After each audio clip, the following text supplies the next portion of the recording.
അപ്പം എന്താ പറഞ്ഞുകൊണ്ടിരിക്കണേന്ന് നിങ്ങൾ ചാടിപ്പോകുന്നതിൻ്റെ മുമ്പ് 5 പ്രാവശ്യമെങ്കിലും ഒരു കുട്ടി ഉമ്മയുടെ ശ്രദ്ധയിൽ അത് പെടുത്തും.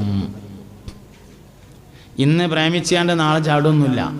ചാടണേൻ്റെ മുമ്പ് ഏറ്റവും ചുരുങ്ങിയത് 5 തവണ ഉമ്മാൻ്റെ ശ്രദ്ധയിൽ കുട്ടി പെടുത്തും. ഉമ്മ ഞാൻ ചാടാ ഒരുങ്ങുന്നുണ്ട് കേട്ടോ.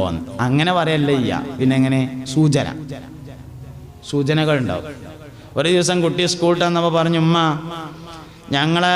ഞങ്ങളെ സ്കൂളിലുണ്ട് ഒരു കണ്ണട വെച്ചൊരു ആൺകുട്ടി, ഓ പഠിക്കാൻ സൂപ്പറാണ് എന്ന് പറഞ്ഞു എന്ന് വിചാരിച്ചോളി. കണ്ണട വെച്ചതിന് നമുക്ക് വല്ല എതിർപ്പുണ്ടോ? ഒരു എതിർപ്പില്ല. ഓൻ പഠിക്കണേന് നമുക്ക് വല്ല എതിർപ്പുണ്ടോ? ഒരു എതിർപ്പില്ല.